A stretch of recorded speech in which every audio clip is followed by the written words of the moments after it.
Plat nomor adalah salah satu kelengkapan yang wajib dimiliki setiap kendaraan bermotor. Dalam plat nomor terdapat kombinasi huruf dan angka.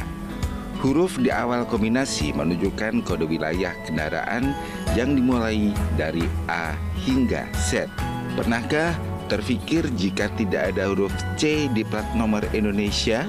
Sejarah penggunaan kode wilayah pada plat nomor dimulai pada masa penjajahan Belanda di Indonesia. Akibatnya masyarakat menggunakan bahasa Belanda dan bahasa Indonesia untuk berkomunikasi. Hal ini membuat perbedaan dalam penulisan bahasa pada ejaan lama atau ejaan Swandi, di mana huruf C ditulis dengan ejaan TJ. Huruf TJ tidak termasuk dalam abjad yang digunakan Belanda, sehingga tidak ada kode wilayah C. Namun, tetap ada kendaraan khusus yang memiliki plat CC yang digunakan untuk staf konsulat atau kendaraan wakil negara lain yang ditugaskan di Indonesia. Sedangkan plat CT adalah kesatuan atau anggota diplomatik negara lain yang bertugas di Indonesia.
Ono RRI Madiun, ono berita, ono informasi, ono lagu enak. Cari tahu tentang macam-macam pokoknya. Ono RRI Madiun.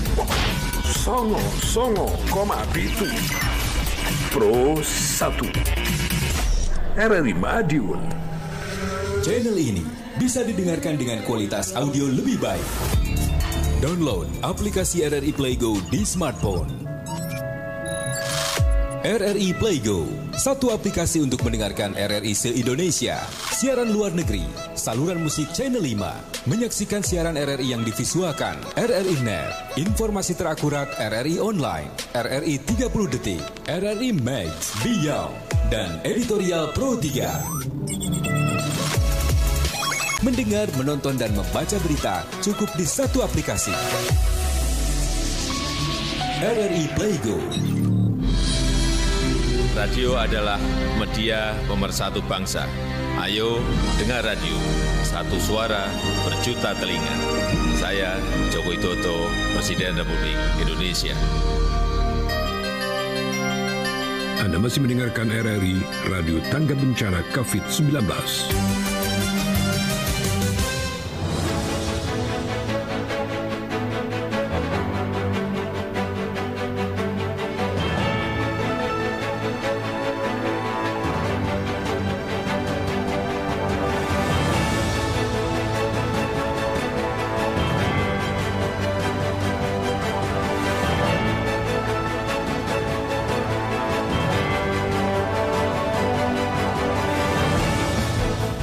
Baik pendengar, selamat pagi semuanya. Assalamualaikum warahmatullahi wabarakatuh. Senang sekali pada kesempatan pagi hari ini kita jumpa lagi dalam dialog interaktif Lintas Madiun Pagi. Kali ini bersama dengan saya, Yusron Al-Fatah.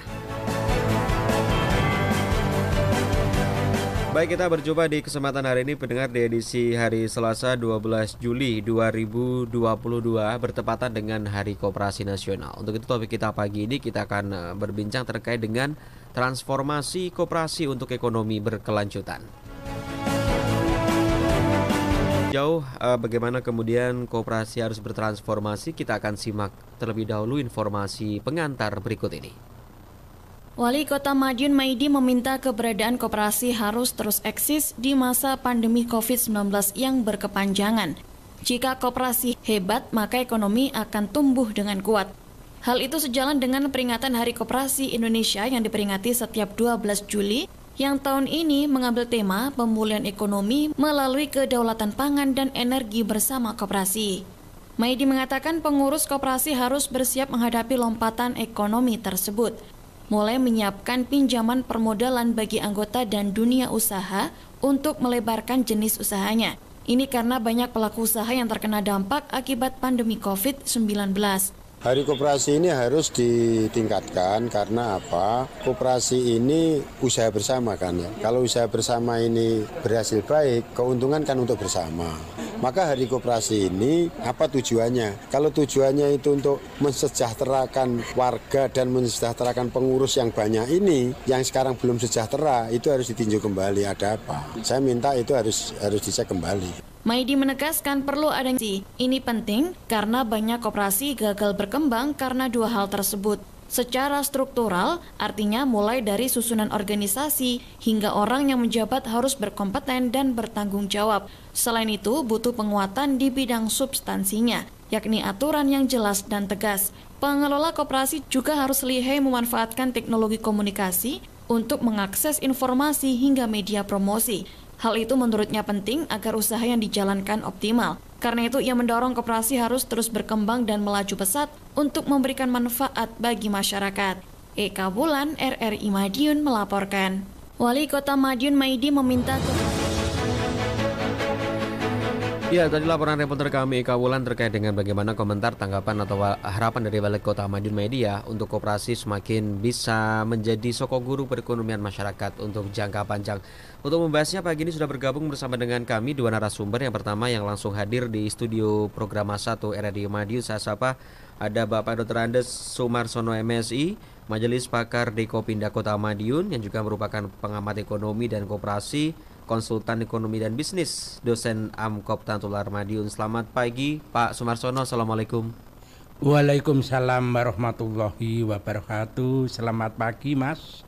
Sehat Mas? Sehat selalu, kabar baik juga Bapak ya? Alhamdulillah. Baik, terima kasih Pak Sumarsono telah berkesempatan langsung hadir di studio pagi ini di sela-sela kesibukan. Nanti kita akan ngobrol banyak soal koperasi Bapak ya. Tentu ini akan menarik untuk kita bahas.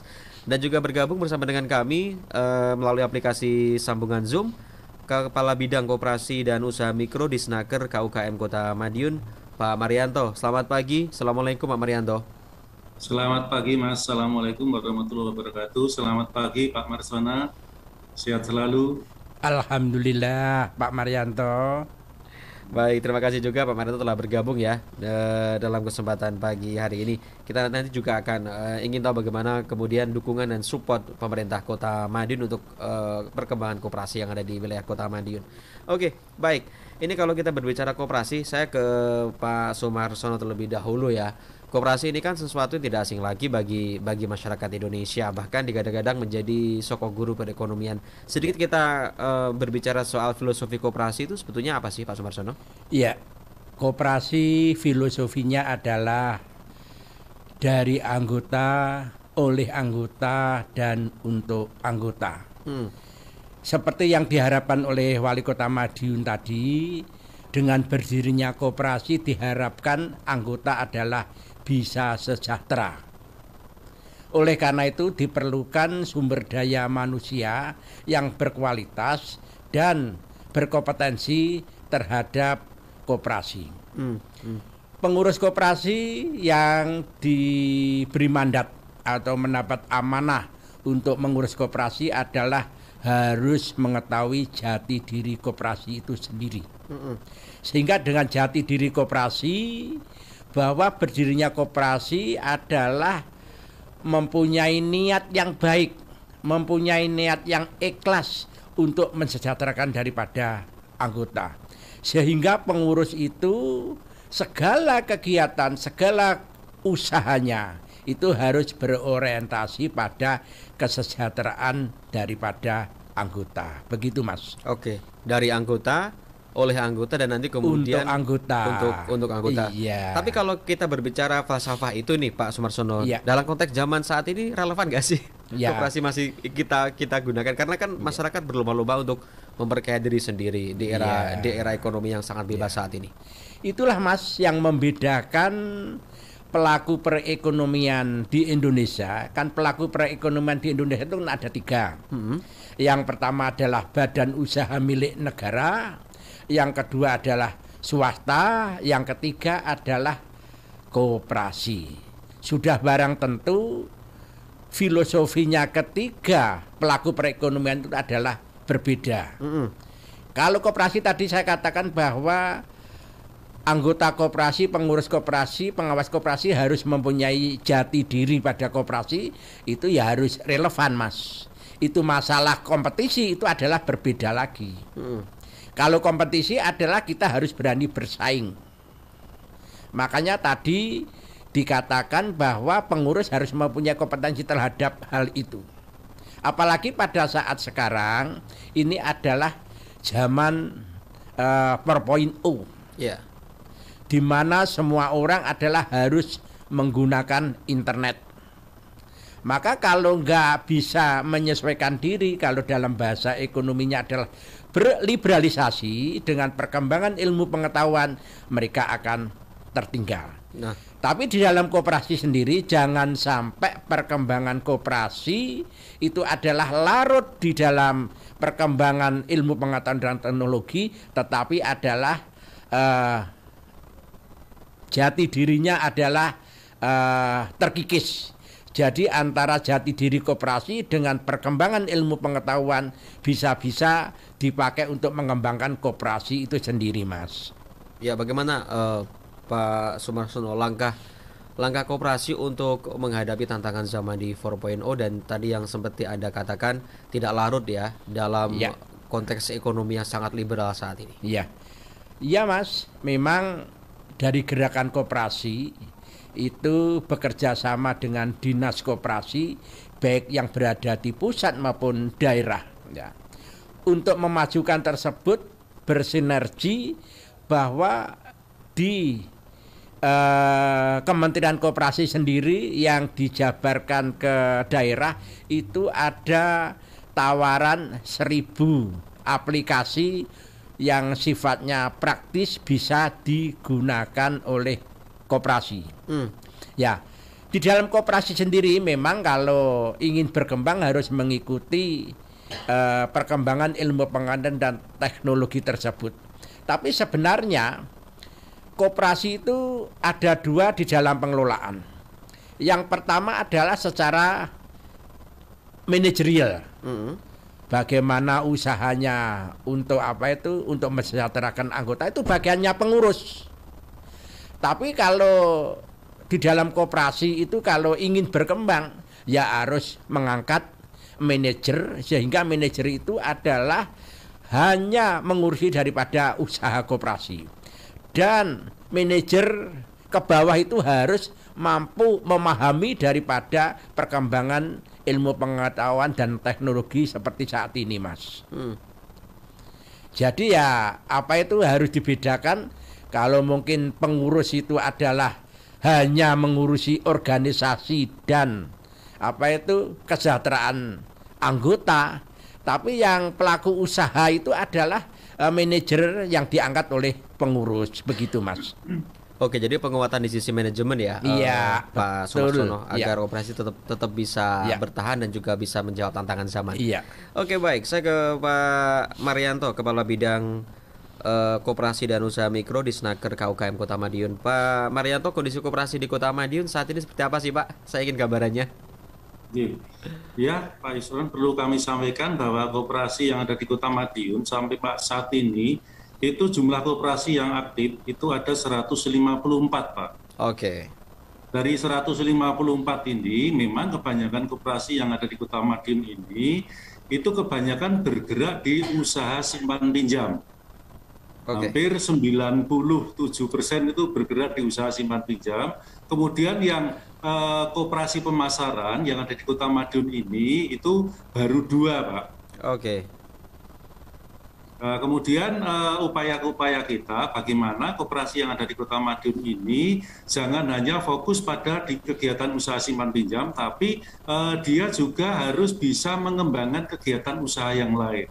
Permasalahannya apa? Karena koperasi sekarang ini kalau dibandingkan dengan di bank itu posisi untuk simpan pinjam itu sekarang sudah bunganya jauh lebih rendah jika dibandingkan dengan di bank, Pak. Sehingga banyak uang-uang yang tidak bisa jalan karena memang mungkin di satu sisi karena mungkin pendapatan dari anggota sudah tinggi, kemudian yang di sisi lain orang banyak beralih ke perbankan seperti itu. Oke, jadi mayoritas bergerak di sektor simpan pinjam. Kenapa trennya kok saya lihat juga saat ini di mana-mana seperti itu ya, Pak Marianto? Tidak ada koperasi di bidang gerak lain, rata-rata memang di unit simpan pinjam ya. Iya. Apa kira-kira fenomena ini kalau Anda melihatnya, Pak Marianto? Mungkin karena itu barangkali yang mudah gitu ya. Kalau istilahnya kalau dia bergerak di sektor mungkin pertokoan atau mungkin jasa, dia kan harus mencari pelanggan baru dan lain sebagainya, itu mungkin seperti itu. Jadi kalah bersaing dengan toko-toko modern atau retail modern yang sudah ada, sehingga kebanyakan dia arahnya ke simpan pinjam. Tapi harapan kami ke depannya koperasi yang ada di Kota Madiun ini nanti jangan hanya fokus pada simpan pinjam saja, seperti itu. Dorongan kebijakannya seperti apa ini, Pak Marianto, agar mereka lebih paling tidak mengembangkanlah diversifikasi usaha, tidak hanya pada sektor pembiayaan atau finansial, tapi lebih kepada ekonomi real yang langsung menyentuh masyarakat bawah. Banyak usaha yang seharusnya bisa dikoperasikan kan, Pak Marianto? Iya, terima kasih. Upaya-upaya yang telah dilakukan oleh Dinas, kami beberapa waktu yang lalu, sudah selama 2 tahun ini, kita menyelenggarakan BIMTEK pengembangan jenis usaha koperasi. Kita mendatangkan koperasi-koperasi dari luar kota atau mungkin luar daerah yang telah sukses untuk mengembangkan usaha di luar sektor simpan pinjam. Harapan kami dengan adanya upaya-upaya yang dilakukan oleh Dinas itu supaya koperasi yang ada di Kota Madiun ini tertarik untuk mengembangkan kegiatan usaha di luar sektor simpan pinjam tersebut. Kira-kira apa ini, Pak, kalau Anda melihat di Madiun yang kemudian ini berpotensi sekali untuk dikelola dengan manajemen koperasi ini, selain simpan pinjam ya tentunya ya? Ya, bisa jadi nanti pertokoan atau mungkin jasa atau mungkin kegiatan-kegiatan usaha di sektor real lainnya barangkali nanti bisa dijalankan oleh sebuah koperasi tersebut. Oke, dari hasil BIMTEK itu apa ya kira-kira yang sudah didapat dari dinas? Kira-kira seperti apa respon dari teman-teman di koperasi nih, Pak Marianto? Sebenarnya waktu pelaksanaan BIMTEK itu memang banyak koperasi yang sangat berminat untuk mengembangkan usaha di sektor real. Namun demikian kan ini yang untuk tahun ini baru kita laksanakan di awal Mei, sehingga kami baru bisa mengevaluasi nanti di akhir tahun. Harapan kami nanti dari hasil BIMTEK itu nanti koperasi-koperasi yang telah mengikuti BIMTEK itu nanti dapat benar-benar mengembangkan usahanya di luar simpan pinjam. Tadi ada 154 ya, yang hanya 2 saja yang kemudian ini bergerak di luar simpan pinjam. Ini kalau boleh tahu mereka di bidang apa ini, Pak Marianto? Dia bergerak di pemasaran, koperasi di bidang pemasaran. Pemasaran dalam hal? Pemasaran produk. Oke. Yaitu koperasi pendekar UMKM sama koperasi batik karismatik. Oke, baik. Ya. Ini yang agak lain ya. Rata-rata kan memang kita lihat koperasi simpan pinjam ya, Pak Marianto ya. Nah, kalau BIMTEK kemarin yang didatangkan itu mereka di bidang apa bergeraknya? Jenis usahanya? Mereka yang kegiatan usahanya yang mayoritas simpan pinjam. Oh, sama jadi juga ya istilahnya, berarti. harapannya jangan sampai istilahnya cuma menggeluti usaha disimpan pinjam saja, tapi harapan kami dari dinas nanti bisa melebarkan usahanya ke sektor yang lain. Iya. Seperti itu. Tadi kalau saya tidak salah dengar, ketika BIMTEK juga mendatangkan koperasi dari luar daerah ya, yang sukses bergerak di sektor real itu. Kalau boleh tahu sektor apa yang mereka geluti, Pak Marianto? Kemarin yang kita datangkan ada sektor perdagangan, kemudian juga ada sektor jasa. Perdagangan dan jasa. Lebih konkretnya apa itu? Perdagangan ya seperti pertokoan, kemudian penyediaan sembako, kemudian kalau di sektor jasa bisa jadi di angkutan, bisa jadi di laundry, dan usaha-usaha yang lain seperti itu. Oke, baik. Menarik. Saya ke Pak Sumarsono. Pak Sumarsono, belakangan ini tumbuh koperasi memang, tapi rata-rata hanya bergerak di bidang simpan pinjam. Mengapa fenomena ini terjadi? Kalau Anda melihatnya seperti apa ini? Ya, Mas. Koperasi di Kota Madiun yang aktif menjadi anggota di Kopin ini adalah koperasi fungsional dan koperasi non-fungsional. Apa itu, Pak Sumarsono? Kalau koperasi fungsional itu adalah koperasi yang berada di KPRI. Ya. Di KPRI itu setiap instansi, setiap lembaga, setiap kantor kan ada koperasi. Termasuk RRI juga. Contohnya ada, ya? RRI adalah koperasi KPRI Pelangi. Ya.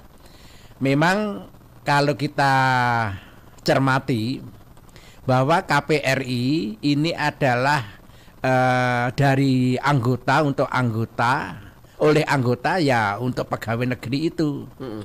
Memang setiap KPRI ya ada, Mas, yang mengembangkan perdagangan di pertokoan, termasuk di Pelangi ini juga ada. Memang kalau kita bandingkan tingkat prosentasenya KPRI antara koperasi perdagangan atau koperasi jasa atau konsumsi dan lain dibandingkan koperasi simpan pinjam, ini adalah prosentasenya lebih tinggi koperasi simpan pinjam. Ya. Hanya saja kadang-kadang yang belum dipahami oleh pengurus koperasi, kalau mengurus koperasi itu seolah-olah pengurusnya yang harus repot, pengurusnya yang harus terlibat langsung. Seperti tadi saya sampaikan, kalau ingin koperasi itu berkembang bagus, ada yang mengurusi organisasi, kesejahteraan daripada anggota, itu adalah pengurus. Misalkan di INKA, Kopinka itu adalah sudah mengangkat manajer, sehingga usaha-usaha yang ditangkap oleh koperasi INKA itu adalah dikelola oleh manajer. Nah, ini perlu menjadi pemahaman kita semua. Kalau kita mempunyai kompetensi terhadap koperasi, berpikirnya bukan berarti pengurus itu harus ngurusi usaha, mengantarkan barang, mengambil barang, ya tidak. Kalau ingin profesional ya mengangkat manajer. Jadi seolah-olah pemahamannya koperasi itu tidak diurusi oleh pengurus saja. Itu dicantumkan di dalam undang-undang, Mas. Jadi pengelolaannya untuk kesejahteraan anggota dan organisasi adalah pengurus, sedangkan usahanya adalah manajer. Tapi banyak yang belum mengembangkan strategi seperti itu. Tapi yang sudah mengembangkan di Kota Madiun misalkan saja Kopinka berhasil, maka itu adalah perlu dipahami di dalam mengembangkan usaha. Seharusnya memang usaha-usaha harus jalan. Contoh lagi PKPRI Kota Madiun itu juga mengembangkan usaha. Itu adalah bisa berjalan, tapi itu adalah dikelola oleh manajer. Tapi kalau pengurus itu adalah mengelola usaha, itu adalah banyak yang kurang berhasil. Tapi kalaupun kemudian pengurus ini merangkap sebagai manajer dan profesional, ini juga tidak apa-apa ya Pak? Boleh juga begitu ya? Ya, secara regulasi bolehlah. Tapi biasanya kalau kita sudah bicara mengenai profesional, ini berkaitan dengan waktu. Misalkan di RRI, waktunya siaran ngurusi koperasi lah, ini akan menjadi suatu hambatan, Mas. Iya. Tapi Pak Sumarsono, artinya kalau kemudian koperasi itu membentuk tim manajemen tersendiri ya, atau tim manajerial, artinya membutuhkan biaya yang harus dikeluarkan untuk menggaji para manajer ini. Tidak semua koperasi mungkin mampu untuk melakukan itu. Bagaimana? Ya, kalau saya sebagai majelis pakar, banyak baca-baca buku dan banyak istilahnya studi banding di koperasi-koperasi yang berhasil. Ya, kalau berpikirnya sederhana seperti itu, nanti digaji dengan apa? Uang kita adalah seperti ini ya. Kalau kita sudah berapa, itu yang menentukan adalah manajer sendiri. Misalkan saja saya ingin digaji 5 juta. Kalau digaji 5 juta, kalau saya sebagai pengurusnya, silahkan tidak apa-apa, nanti saya gaji 5 juta. Tapi kamu harus melebihi usahanya adalah 5 juta. Itu profesional, Mas. Oke, jadi ada tapi kalau kita berpikirnya manajer, ada action dan tidak action, itu akan dibayar tetap, itu merupakan biaya tetap, itu lambat laun koperasi itu akan berkurang modalnya. Oke, baik, sudah saya tangkap poinnya. Jadi harus ada kesepakatan ketika kemudian berani untuk meminta gaji, tapi juga harus berani memberikan jaminan, menggaransi sejauh mana bisa memberi kemajuan untuk koperasi begitu ya. Itu profesional, Mas. Oke. Baik. Deal-dealnya sudah jelas ya. Kalau berani sekian berarti harus target yang bisa dipenuhi seperti apa begitu ya. Oke, baik. Jadi harus profesional, mungkin secara badan hukum koperasi, tapi secara operasional bolehlah seperti swasta ya, biar ini juga lebih profesional begitu ya. Oh iya. Oke, baik. Usahanya harus berani bersaing. Ya. Ini yang kemudian menjadi salah satu labeling ya, atau citra masyarakat. Kenapa kemudian koperasi susah berkembang? Karena dinilai tidak profesional seperti swasta. Bagaimana menanggapi hal itu, Pak Sumarsono? Ya, itu harus ada satu pemahaman daripada anggota, pengurus, dan pengawasnya. Kalau kita hanya berkutik pada sesuatu yang ada, tapi tidak mau berkembang secara dinamis, yaitu mereka tidak bisa berkembang seperti struktur ekonomi yang lain. Mas, sekarang kalau kita mencermati, kita kerja di bank itu bidang marketing itu ditarget, Mas. Iyalah. Kalau ini itu juga ditarget. Jadi kalau kita bicara profesional, ya memang harus ada targetnya. Kalau tidak ada targetnya, kita akan sedikit demi sedikit kita akan mengurangi daripada modal, karena itu akan imbasnya pada biaya tetap. Kalau memang menginginkan gaji tinggi, ya mereka harus ditantang untuk mencari target dengan penghasilan yang tinggi. Peluang-peluang itu di dalam ilmu kewirausahaan. Peluang-peluang harus bisa ditangkap. Istilah saya, Kalau peluang itu kepada orang lain, diambil. Kalau peluang itu lewat, segera ditangkap. Itu adalah filosofinya dalam wirausaha. Tapi kalau kita itu mengembangkan usaha, diam di toko, itu juga akan kurang bisa berkembang. Apalagi pada saat ini yang namanya toko online setiap hari dibaca, itu akan koperasi akan lebih sakit lagi melihat seperti itu. Maka harus punya ada jiwa kewirausahaan, harus bangkit, Mas. Oke, baik. Secara prinsip boleh kekeluargaan, tapi secara etos harus profesional. Oh iya. Ini yang kemudian kadang-kadang menjadi kendala ya. Iya. Mentang-mentang koperasi ini kekeluargaan, etos kerjanya juga kekeluargaan ya. Nah, jadinya nggak profesional. Iya. Baik, kami juga undang Anda bergabung mendengar di kesempatan pagi ini. Silakan, kami hadir secara multi platform. Simak kami di frekuensi FM 99,7, 96,7 dan juga di AM 1008 kHz. Anda juga bisa menyimak kami di aplikasi RRI Play Go. Silakan Anda unduh aplikasinya di handphone Anda, di App Store atau juga di Play Store ya, berbasis Android atau juga iOS boleh. Langsung ketikkan keyword RRI Play, sudah langsung akan muncul. Nanti Anda bisa mendengarkan kami dimanapun Anda berada, RRI di seluruh Indonesia. Kami juga hadir secara audio visual seperti saat ini. Silakan pantau kami di kanal YouTube RRI Madiun. Jangan lupa juga untuk meninggalkan jejak, untuk berkomentar, like dan juga subscribe, atau langsung sematkan komentar tanggapan Anda di kolom live chat. Sudah ada beberapa yang masuk, saya akan coba baca. Selamat pagi dari Pak Kirno. Ada sebagian koperasi hidup enggan mati tak mau, atau hidup segan mati tak mau. Ada koperasi besar-besar tiba-tiba redup kemudian surut. Mengapa demikian ya? Dari Sunarti dari Magelang hadir ikut menyimak. Dari Pak Suyanto, koperasi sebagai sokoguru ekonomi nampaknya baru sebatas cita-cita, berat menghadapi konglomerat dengan gurita usahanya. Dari Bibin, Pak, koperasi yang legal dan tidak legal itu ciri-cirinya seperti apa ya, biar kami masyarakat awam tidak terjebak dengan adanya rentenir berkedok koperasi. Dari Mados Ristos, pengembangan koperasi seperti apa strateginya saat ini di era digital? Kemudian apakah pergerakan koperasi sama seperti bank-bank yang ada di Indonesia? Nanti kita akan komentari Pak Sumarsono dan juga Pak Marito di segmen yang kedua ya. Kami masih akan kembali untuk Anda pendengar di Dialog Lintas Madiun Pagi dalam rangka Hari Koperasi Nasional, transformasi koperasi untuk ekonomi berkelanjutan. Kami segera kembali. Ini bisa didengarkan dengan kualitas audio lebih baik. Download aplikasi RRI Play Go di smartphone.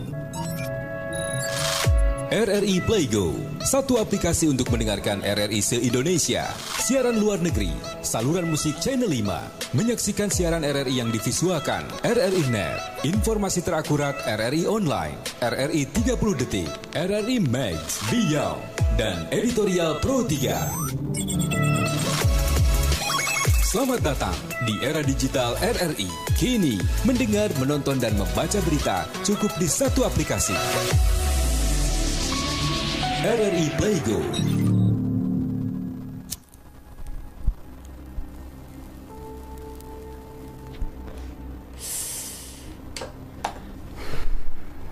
Nikmat ya. Selamat menikmati tubuhmu terbakar karena rokok. Merokok akan membunuhmu hidup-hidup.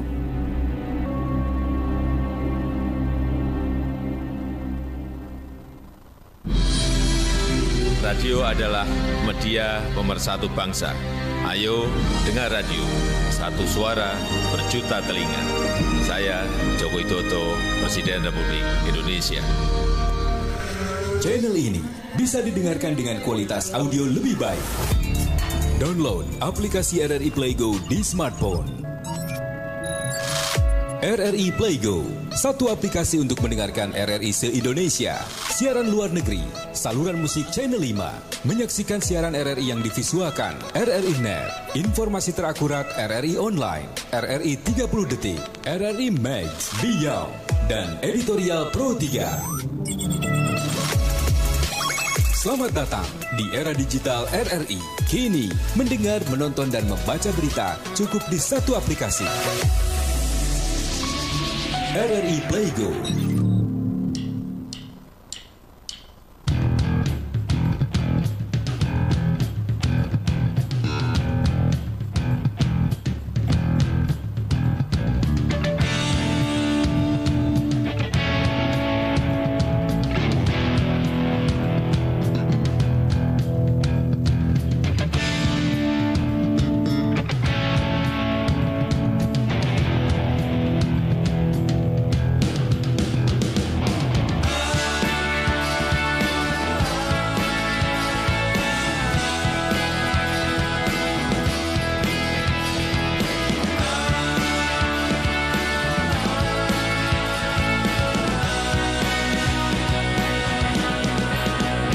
Bukan lautan, hanya kolam susu. Kail dan jala cukup menghidupimu. Tiada badai, tiada topan kau temui. Ikan dan udang menghampiri dirimu. Bukan lautan, hanya kolam susu. Kail dan jala cukup menghidupimu. Tiada badai, tiada topan kau temui. Ikan dan udang menghampiri dirimu. Orang bilang tanah kita tanah surga. Tongkat kayu dan batu jadi tanaman. Orang bilang tanah kita tanah surga. Tongkat kayu dan batu jadi tanaman. Bukan lautan, hanya kolam susu. Kail dan jala cukup menghidupimu. Tiada badai, tiada topan kau temui. Ikan dan udang menghampiri dirimu. Bukan lautan, hanya kolam susu. Kail dan jala cukup menghidupimu. Tiada badai, tiada topan kau temui. Ikan dan udang menghampiri dirimu. Orang bilang tanah kita tanah surga. Tongkat kayu dan batu jadi tanaman. Orang bilang tanah kita tanah surga. Tongkat kayu dan batu jadi tanaman.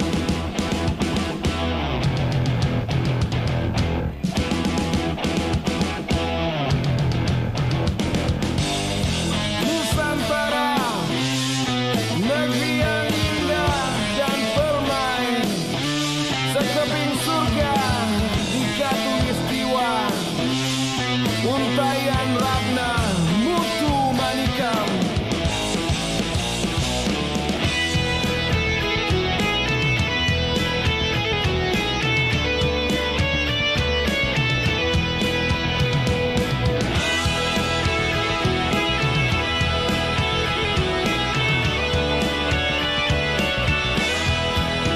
Orang bilang tanah kita tanah surga. Tongkat kayu dan batu jadi tanaman. Orang bilang tanah kita tanah surga. Tongkat kayu dan batu jadi tanaman. Orang bilang tanah kita tanah surga. Tongkat kayu dan batu jadi tanaman. Orang bilang tanah kita tanah surga. Tongkat kayu dan batu jadi tanaman. Nusantara, negeri yang indah, Atlantis yang hilang.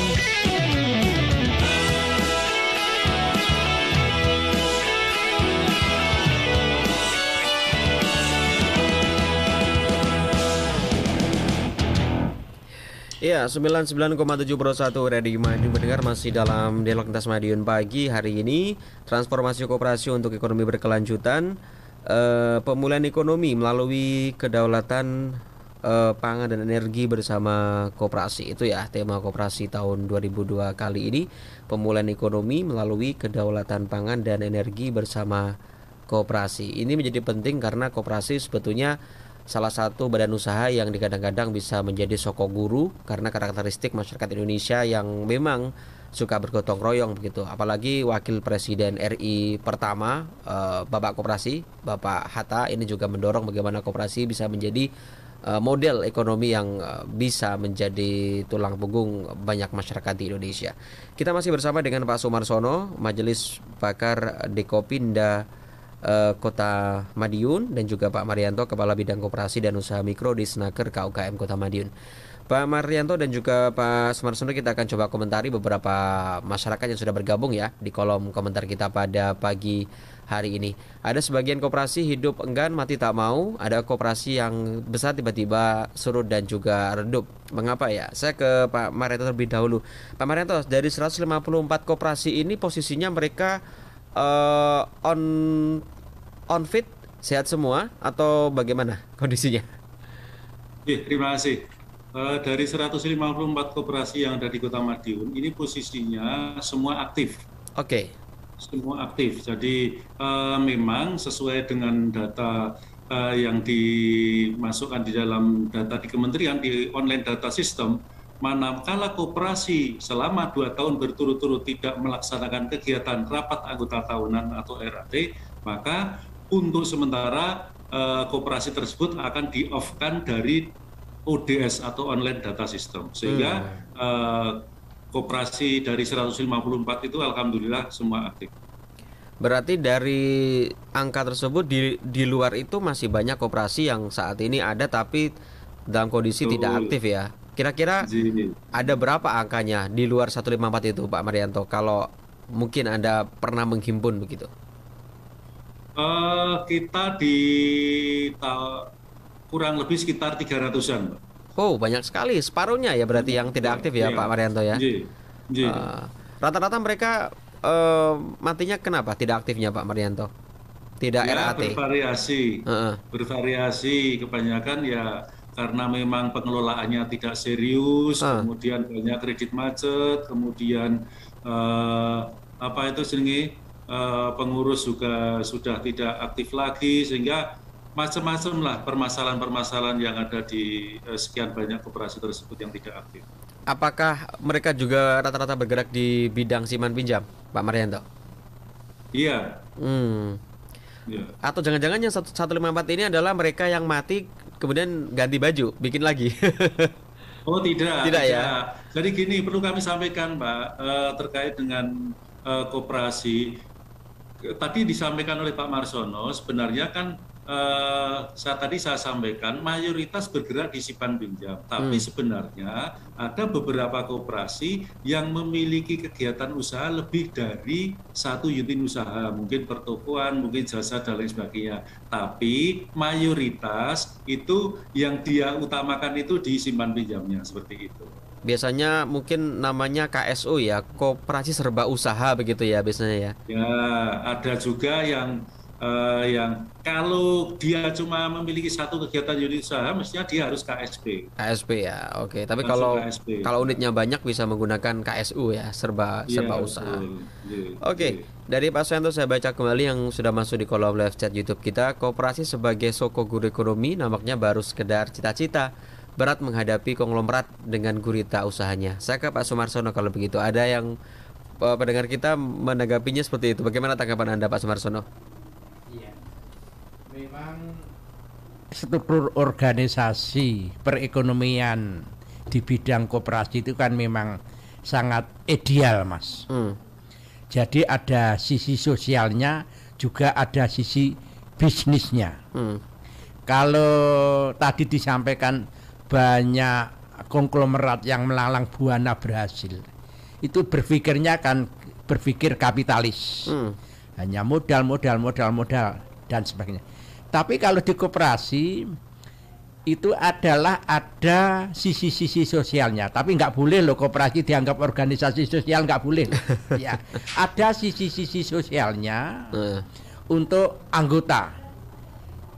Sisi sosial dalam hal pelayanan, kemudahan, dan seketat kita di bank, kita di PT dan lain-lain, itu adalah sisi sosialnya. Bukan berarti sisi sosialnya terus uangnya koperasi diberikan secara cuma-cuma, itu enggak.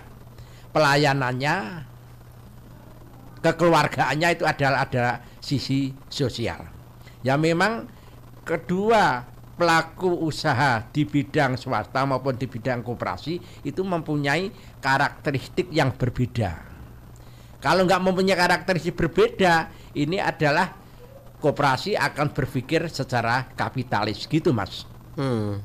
Jadi hanya memupuk modal, kaya dan lainnya, tapi di koperasi kan ya.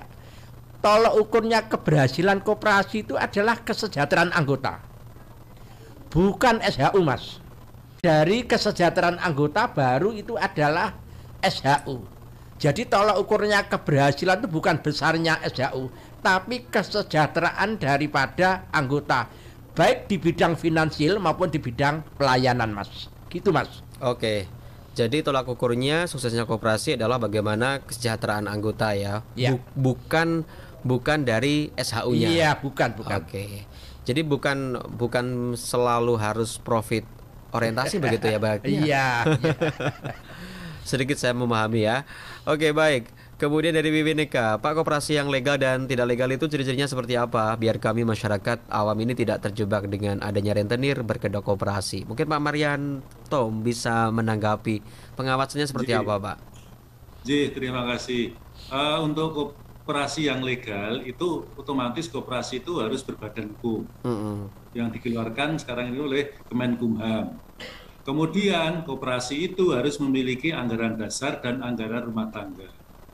Khusus untuk koperasi yang bergerak di bidang usaha simpan pinjam hanya melayani anggota.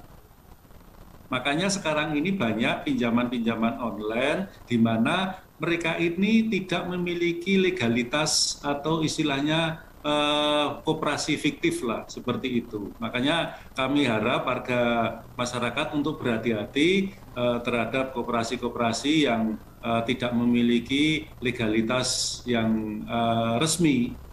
Sekarang banyak bermunculan yang pinjol-pinjol seperti itu. Iya. Itu sudah ada laporan ke Anda, Pak? Banyak tidak laporan korban koperasi pinjol yang tidak resmi itu? Alhamdulillah kalau di Kota Madiun ini nggak begitu banyak lah, ya ada 1-2 tapi nggak. Atas korban saja ya, bukan berarti koperasinya berkedudukan di Madiun ya, Pak? Betul. Oke. Baik, ini juga ada yang bertanya berkaitan dengan hal itu. Langsung saya sambungkan biar tidak terputus penjelasannya dari Sunarti Budi yang sedang tren saat ini di media sosial tentang pinjaman online. Apakah pelaku juga dalam pengawasan koperasi? Nah, artinya Dinas sendiri melakukan pengawasannya seperti apa agar kemudian juga kejadian di daerah lain tidak terjadi di wilayah Madiun, Pak Marianto? Terima kasih Pak Yusron. Terkait dengan pinjaman online itu sebenarnya bukan menjadi ranah kami, Pak. Seperti tadi disampaikan bahwa koperasi itu khususnya untuk yang bergerak di unit simpan pinjam itu kan hanya memberikan pinjaman kepada anggota koperasi. Koperasi online atau pinjol-pinjol itu pengawasannya di bawah Otoritas Jasa Keuangan atau OJK. Seperti itu. Tapi Pak Marianto, meskipun itu KSP ya, praktiknya juga memberikan pinjaman ke masyarakat umum ya, yang saya lihat ya, bukan hanya kepada anggota saja. Tidak bisa, Pak. Harus masuk jadi anggota terlebih dahulu. Baru kemudian bisa mendapat. Koperasi tadi seperti disampaikan oleh Pak Marsono oleh untuk anggota. Seperti itu. Kalaupun yang ini ada menawarkan pinjaman ke umum, berarti ini bukan koperasi ya? Itu sudah menyalahi aturan itu, Pak. Itu sudah menyalahi aturan. Seperti itu. Jadi sudah. Untuk aturan pengoperasian itu ya tadi khusus untuk usaha simpan pinjam hanya melayani anggota, harus masuk menjadi anggota. Baik. Jadi harus jadi anggota dulu. Kalaupun mengaku koperasi dan itu lewat online, harus waspadai berarti itu memang bukan koperasi ya. Tadi harus juga masyarakat lebih jeli melihatnya. Baik. Dari Mados Ristos. Baik, pengembangan koperasi seperti apa strateginya saat ini di era digital? Nah, saya ke Pak Sumarsono kalau begitu. Bagaimana Pak langkah koperasi menghadapi era digital saat ini? Iya, Mas Gusron. Jadi koperasi dalam hal pelaksanaan kegiatan usahanya dibandingkan dengan usaha yang lain, kalau kita klasifikasikan kira-kira dengan adanya 4.0 ini perekonomian Indonesia, yaitu BUMN atau BUMD, lalu swasta dan koperasi, ini adalah yang mempunyai dampak paling besar ini adalah swasta, karena swastanya itu adalah pasarnya adalah tidak pasti. Siapa itu yang akan dilayani, siapa itu pelanggannya, itu adalah tidak pasti. Lalu yang kedua adalah BUMN. BUMN itu sudah semua disediakan oleh negara.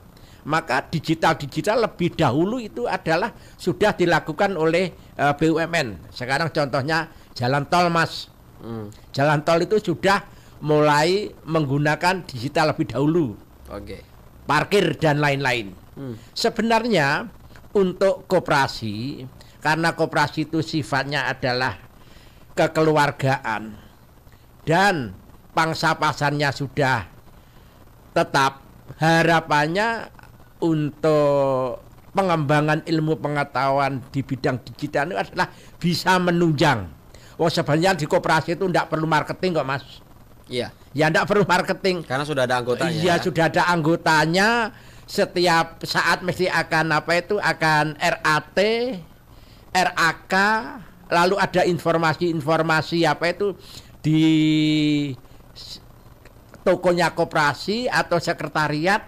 Kalau ini ada pengembangan ilmu pengetahuan dan teknologi, itu adalah diharapkannya bisa menunjang, mempercepat informasi, syukur nanti memberi pelayanan prima, diantarkan sampai ke rumahnya anggota, itu adalah lebih bagus.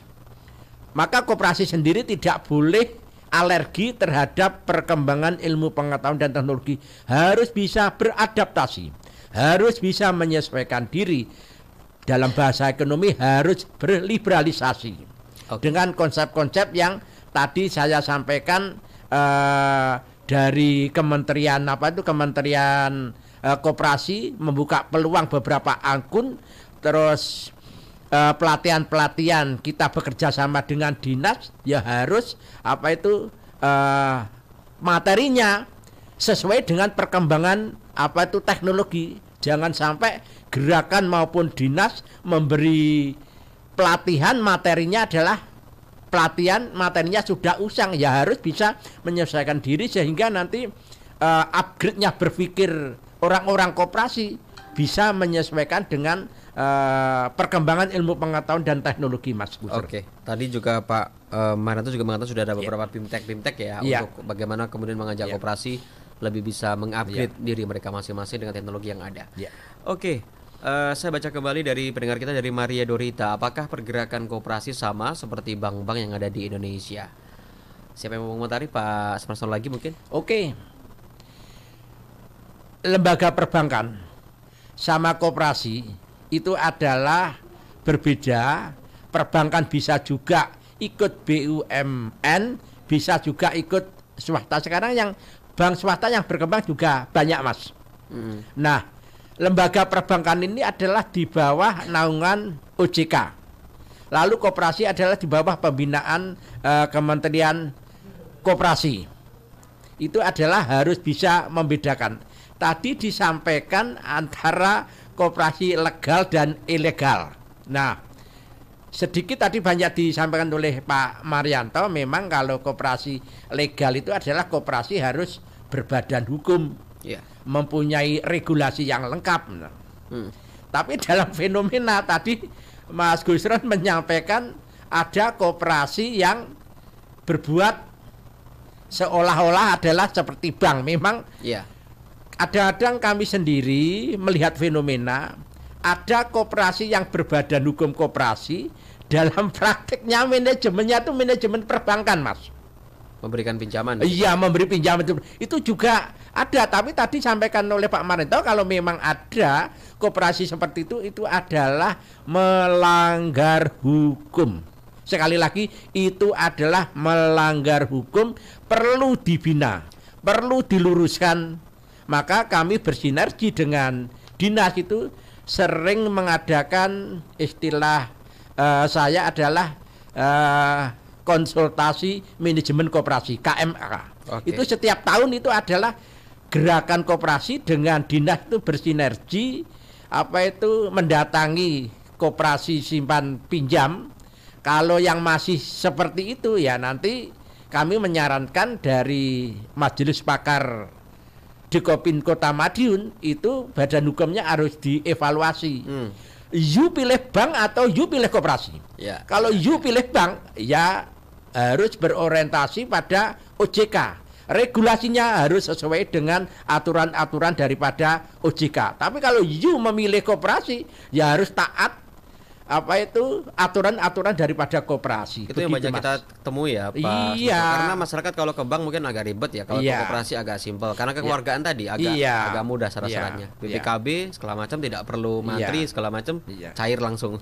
Ya itu yang menjebak masyarakat ya tidak disurvei. 15 menit cair lah itu. Padahal itu administrasinya besar sekali itu, mereka nggak terasa, tahu-tahu nggak bisa mengembalikan. Itu yang perlu kita tolong dari gerakan maupun dari dinas. Meskipun itu juga bukan pinjaman online ya, tren sudah lama sebelum ada online itu sudah praktek Mas. Jadi badan hukumnya koperasi, manajemennya perbankan. Nah itu perlu diluruskan. Saya harus baca kembali, sudah bergabung di live YouTube ya. Bagaimana dengan atas nama usaha simpan pinjam layaknya rentenir yang berbendera koperasi? Baru kita bahas ya, karena lebih banyak pinjam daripada menyimpan. Baru kita bahas tadi dari Pak Catur. Dalam beberapa tahun terakhir ini dunia koperasi semakin surut, kurang greget. Nah, bagaimana koperasi-koperasi di Kota Madiun untuk bangkit membangun perekonomian di Kota Madiun? Oke, seperti yang tadi disampaikan Pak Sumarsono, Pak Meranto mungkin menanggapi benderanya koperasi, tapi manajemennya bank. Banyak ini kita temui di lapangan. Komentarnya Pak Meranto, silakan. Terima kasih terhadap koperasi yang melakukan kegiatan usaha di Kota Madiun. Memang benar apa yang disampaikan oleh Pak Marsono. Kita dengan bekerja sama dengan Dikupinda maupun PKPRI dan PUS yang lain, itu melakukan kegiatan monitoring dan evaluasi terhadap koperasi yang ada di Kota Madiun, khususnya koperasi-koperasi yang bergerak di KSP, Pak. Harapan kami apakah mereka itu memang benar-benar dalam menjalankan kegiatan usaha itu sesuai dengan jati diri koperasi atau tidak. Soalnya seperti tadi disampaikan oleh Pak Marsono, banyak koperasi yang melanggar aturan. Contoh, dia melakukan peminjaman seperti pola-pola yang ada di perbankan. Kemudian di luar anggota dia juga memberikan pinjaman. Ya, yang saya tanyakan tadi di sebelum segmen sebelumnya tadi juga seperti itu ya. Bagaimana dengan yang pinjaman kepada di luar anggota itu tadi ya Pak ya? Nah, seperti itu. Makanya kan itu nanti akan kita bina. Kemudian manakala nanti tetap melanjutkan kegiatan usaha seperti itu, ya konsekuensinya nanti kita berikan surat teguran pertama, kedua, sampai dengan nanti kita laporkan ke kantor pusatnya, Pak. Seperti itu. Sanksinya sampai seberapa jauh itu kalau ada pelanggaran seperti itu tadi, Pak Marianto? Ya selama ini kita sudah berupaya. Tapi kebanyakan koperasi-koperasi sekarang ini kan sudah sistemnya sistem IT, jadi semua anggota itu masuk di dalam database di komputer. Artinya kalau ada pelanggaran, apakah sampai ada penutupan atau bagaimana, pencabutan izin? Tidak. Cuma kita himbau, kemudian kita beri surat teguran, kemudian ada tindak lanjut. Harapannya nanti setelah ada tindak lanjut itu kedepannya nanti tidak akan mengulangi lagi seperti itu. Belum sampai ada izin dicabut ya sejauh ini ya Pak Marianto ya? Tidak, belum. Ini bukan belum. Baik, menarik, tapi kita harus segera tuntaskan dialog kita pagi ini. Kita closing statement masing-masing. Saya ke Pak Sumarsono, singkat saja apa yang Anda harapkan di Hari Koperasi tahun ini, Pak Sumarsono. Koperasi sebagai Sokoguru betul-betul menjadi Sokoguru, bukannya slogan saja. Silakan. Ya. Yang perlu dipahami oleh masyarakat koperasi, kita harus mempertahankan jati diri kita adalah dari anggota, oleh anggota, untuk anggota. Sehingga nanti jati diri koperasi itu adalah tidak terkikis habis oleh perjalanan waktu dengan perkembangan yang sekarang sedang menggeliat di seluruh dunia, yaitu tentang kapitalisasi dalam hal pengembangan daripada usaha. Yang kedua, harapannya dari teman-teman gerakan koperasi, baik di Dikopin, di PKPRI dan lain-lain, di dalam melaksanakan diklat itu harus menyesuaikan dengan perkembangan yang ada. Jangan sampai nanti mengadakan diklat itu adalah yang terakhir. Harapannya dengan pasca COVID, apakah dikatakan pasca atau masih berjalan, harapannya adalah teman-teman usaha koperasi itu adalah bangkit, bersemangat, meningkatkan produktivitas kita, baik di bidang usahanya maupun di bidang manajemennya. Sehingga nanti koperasi itu bisa berjalan secara efektif sesuai dengan tujuan, visi, dan misinya. Gitu, Mas. Oke, baik. Pak Kabid, mungkin silakan singkat saja closing statement. Terima kasih. Di Hari Koperasi yang ke-75 ini kami dari Dinas mengharapkan kepada seluruh pengelola dan pengurus koperasi di dalam mengelola koperasi, kami berharap untuk selalu berpedoman pada peraturan perundangan perkoperasian yang ada. Jangan sampai istilahnya aturan maupun peraturan perundangan yang ada itu disalahgunakan atau diselewengkan sehingga akan menimbulkan permasalahan koperasi itu sendiri. Sehingga monggo nanti ke depannya untuk kelengkapan perizinan, kemudian peraturan-peraturan untuk dibuka kembali, direview kembali, mana-mana sekiranya yang kurang pas untuk disesuaikan dengan aturan yang ada.